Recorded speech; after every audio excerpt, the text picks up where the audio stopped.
think I've almost lost track of the amount of times I've climbed up this mound.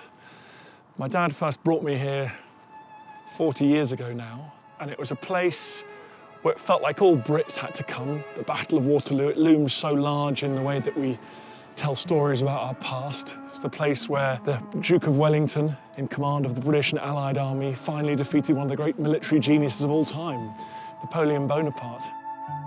I feel I know the story of Waterloo so well, but I also feel that the men who actually fought here, who did the dying, who did the bleeding, I feel they're elusive. Partly because we don't have the archaeology.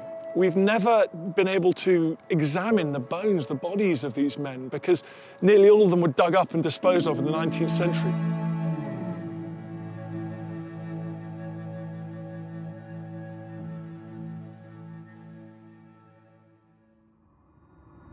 But now that's changing.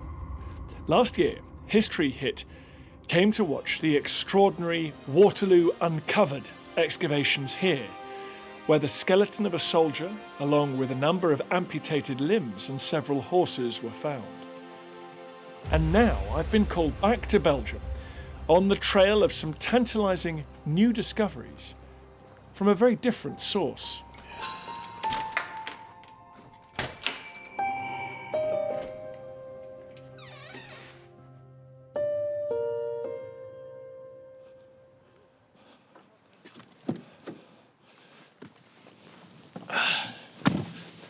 This particular trip to Waterloo has got a very special reason. For the first time ever, a considerable cache of several human remains has been found here on the battlefield. A couple of them from just back here on the ridge, very close to me now. So I'm off to Liège, a city in Belgium, where there's a special lab in which those remains are being studied. A group of archaeologists and scientists are beginning the work to understand what those bones can tell us about the men who fought here, how they lived, who they were, and how they died.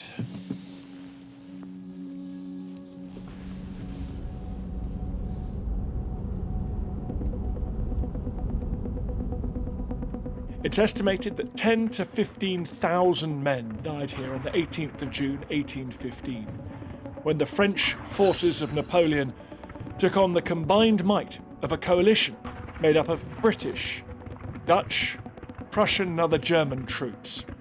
Despite the huge number of casualties, only 2 sets of remains have ever been discovered, until now.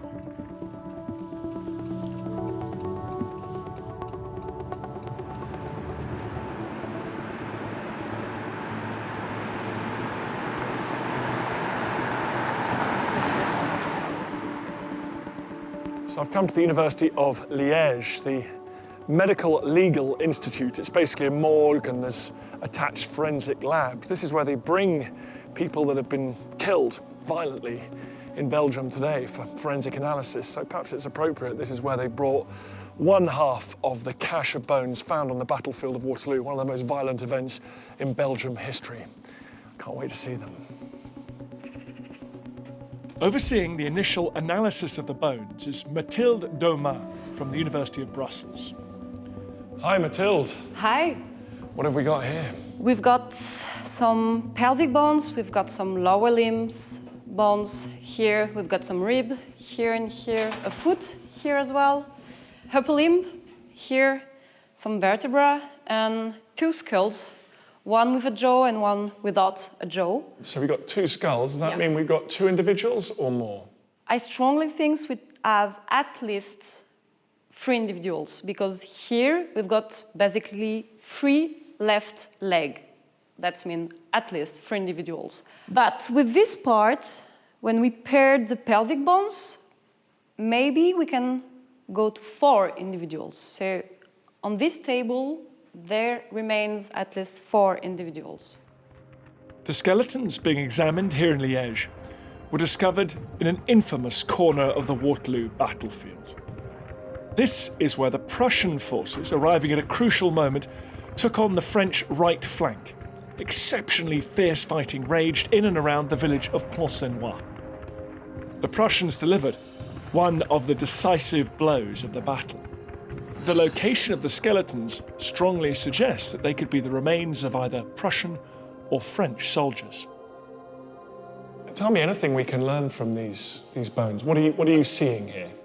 At least part of the bones belong to male individuals. Like nothing in this table make me think about female individuals, especially for the pelvic bones, because they're really shaped like male individuals. Like all of these bones, we can say they're male. And one of these males suffered a very obvious, brutal injury. So this skull should probably present sharp force trauma, especially in the left orbital, because the bones looks like they suffer from a sharp force trauma. So that's something sharp being pushed into the head. Around the eye Yeah. area. And that could be a terrible injury to the face. Yeah. And that injury would certainly result in death, you think? Directly, probably not, but from bleeding and everything, probably yes. But if this skull can tell us about how men died, the other might shed a little more light on how they lived. This other boy may have suffered from dental problem, especially an abscess. You can see this hole in the bones. This is not normal at all. This is consecutive to an infection in his tooth. So he may have suffered from his teeth a lot. So he was in severe pain. Yeah. What we can say for sure is like all the muscle attachment of these individuals are very strong. So they may have a huge level of physical activity, whatever the physical activity was.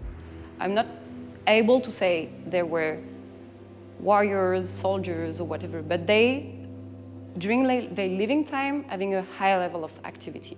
So they were strong? They were strong. So do you think that means they were reasonably young?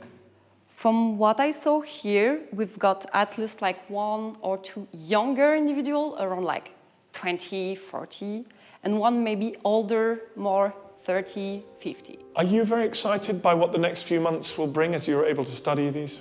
Yes, a lot. Finish to analyze these individuals to know more information. There are more trauma, for example, having a more intensive look on this face of these individuals, on this trauma. Maybe also doing some strontium analysis, try to know where they came from. Over the next few months, Mathilde and her team will carry out further analysis to help learn more about these individuals. But to discover the story of how they were found, I'm speaking with one of the men responsible for uncovering this amazing story, Dr. Bernard Wilkin. Bernard, where did you find these bones? Well, I was giving a conference in the Memorial of Waterloo in November, and after the conference, an old man came to me and said, "Well, Dr. Wilkin, you should know that I have some Prussian bones in the attic." And then he explained to me that he was friends with a guy who had passed away since, who had discovered the bones in Plancenoit while doing some construction work. So how unusual is it to find a big cache of human remains on the battlefield of Waterloo? It's extremely unusual. I mean, if we think that there are yearly archaeological investigations on the battlefield, we found only two sets of bones, I think, since 2012, one in 2012 and one in 2022. And suddenly we have those guys and another discovery. So it's almost unprecedented. Yes, absolutely, it is. And what are you hoping to find out from these bones as the scientists begin their examinations? Well, I hope first that the DNA and the strontium analysis will tell us a lot more about its geographical origins, because at the present we think that some of them might be Prussians, but there might be French as well, because bodies were mixed in mass graves. So you work in the archives, you are always reading the texts. When you're face to face with human remains, does it give you a whole new aspect on the battle? I have to confess, I've been doing this for now 20 years. And usually, reading about violent death is not something that really bothers me anymore. But looking especially at that skull, it's something entirely different, I think. I think even from pedagogy, teaching about violence, looking at the skull and looking at all this facial damage, this is something entirely different. You really see the action here. I often think about the Wellington and Blucher and Marshal Ney and the paintings. I now feel that I'm seeing a different side of the battle.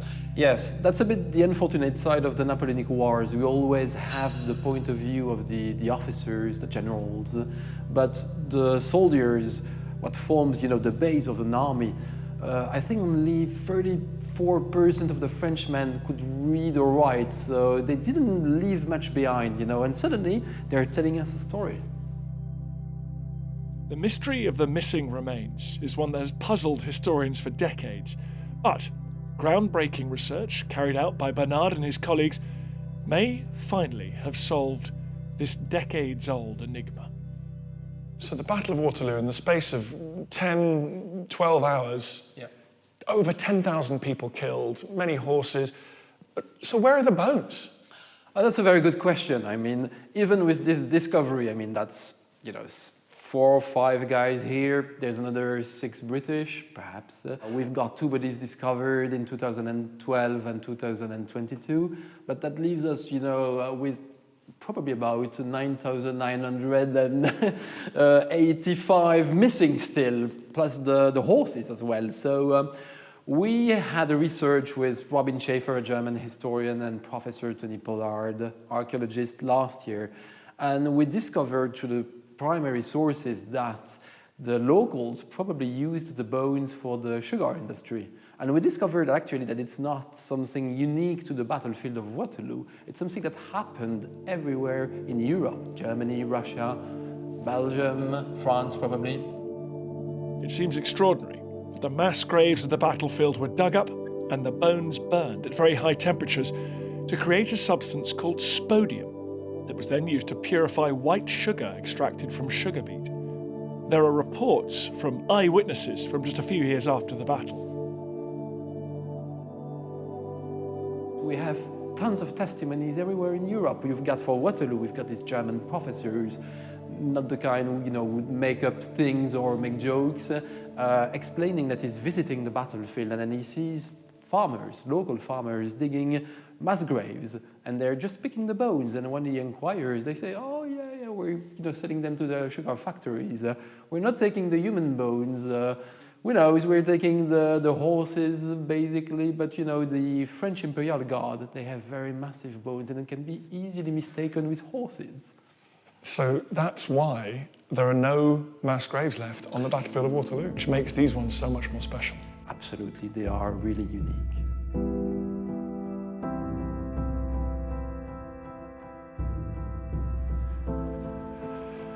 That was extraordinary, but the day's not over yet. That was only half of the human remains found recently. The other half are in Brussels.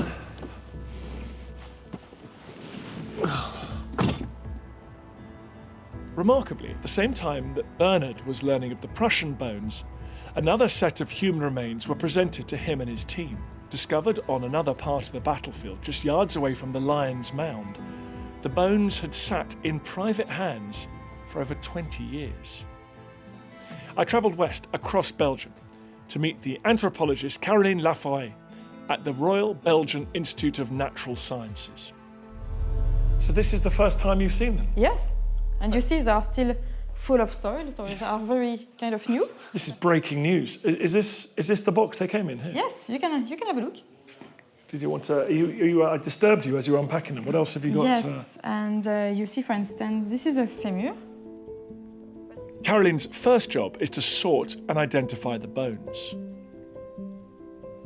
This one is not too bad. Maybe it belongs to the same. Yeah. Yeah, it could belong to the same individual. So I put them together, and it's like this that you can try to reattribute some bones. So this is the first part of the process of you analysing these bones? Yes, exactly. Unlike the Prussian bones, the origin of these is less clear, but they're believed to have been found near the Lion Mound at the spot where famously Napoleon made his last desperate attempt to win the day by sending in his Imperial Guard. These elite French troops climbed the ridge but were finally repelled by British guardsmen in one of the most memorable events of the battle. But it's not just where the skeletons were found that's important. Blemishes and marks discovered on the bones might also give clues as to who these people were. Here on this cranial vault, a greenish stain here, Yeah. you see? Yeah. But also here. It's a little bit more discreet, but you can see the green. Oh, yeah. Now, what's that green? Generally, archaeologists find some green stain on the bones when the bones stay during a long time in contact with some metallic objects. Okay, like a belt buckle or... Exactly. Yeah. And so those objects, buttons and things, they can help us take a guess at the nationality? Yes, of course, because some accessories are very specific to one army or one country, and so the specialist knows perfectly, even if the accessory and the object are fragmentary, they are able to tell you the nationality of the accessories. Items discovered here, with both sets of remains, include buttons and knee strap buckles. One of the skeletons was found with some British accessories. We can say at least that one of the skeletons belonged to an English soldier. Wow. Only when experts have been able to analyse all of the items, including the materials discovered with these bones, will we know more about the identities of these individuals. But in addition to the bones recently discovered, Carolyn has also been carrying out closer analysis of the bones we featured being found in 2022, excavated from the site of the British military hospital at Mont-Saint-Jean by Waterloo Uncovered. So these look quite different. Yes, because they were found in a very specific context. They come from a ditch along the farm Mont-Saint-Jean. Okay, so just behind the British front line. Exactly, Front line. and so just near the British military hospital. Oh, okay. And does that explain that saw mark there? Yes, they are very clear, this kind of marks. So these are amputated limbs. What's happened here? Is this? It's been cut here with a saw. Exactly. Is this the wound? Yes. So here you have a complete leg with... Oh, this is one leg. Exactly, Okay. one leg. You have here one foot, the tibia and the rest of the fibula and the knee. This is a kind of butterfly-shaped wound caused by the impact of a musket ball. As you see here, That's the musket this ball is the there. musket ball, a fragment of the musket ball which just exploded. And it remains inside the bones, and when I wash the bones, I just found this. Oh my goodness. You see, so you have directly the evidence, the proof. And it shatters the bone, it sends these cracks all the way along the this kind of butterfly cracks, and you see, it's very clear, you can reconstruct. Wow. Yes. And so the bone is completely shattered. Yes. And so that leg's got to go, even though that's halfway up the thigh. Yes, it was just up to the knee, so the surgeon chose to cut a little bit more upper. Maybe yes. here or something. Yes, Okay. half of the thigh. Wow. And you can see that it's a very proper saw marks. And now why does the surgeon have to chop that leg off? Because quicker you cut, more chance the individual has to survive. Because this injury will get infected and be blood poisoning. Yes, Okay. yes, it's a very important one. According to the testimonies, a very experienced surgeon can do it in less of 1 minute. Wow. So it was a very quick process. Seconds. Yes. All afternoon, just cutting limbs off. Yes. This really connects you with the violence of the battlefield. Exactly. But as an anthropologist, at least I can hope that this individual survived. Yeah. At least. Okay, maybe without a leg, but maybe he has a chance to survive this.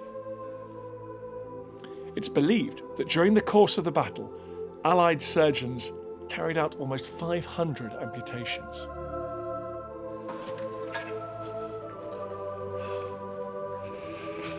What a day. After years of visiting the battlefield, of reading the accounts, I thought I sort of knew it all, but actually today I realised how little I know about Waterloo. The appalling reality of battle has been made so brutally clear to me, the impact of the bullets, those bayonets and swords on human flesh and bone, because today I've been able to handle some of those amputated limbs or bones of men who died on the battlefield and were buried there. And the really exciting thing is that this work is only just beginning. It's right at the start, and the next few months and years are going to reveal unimaginable facts about the men who fought here. And the good news is, History Hit will be there all the way.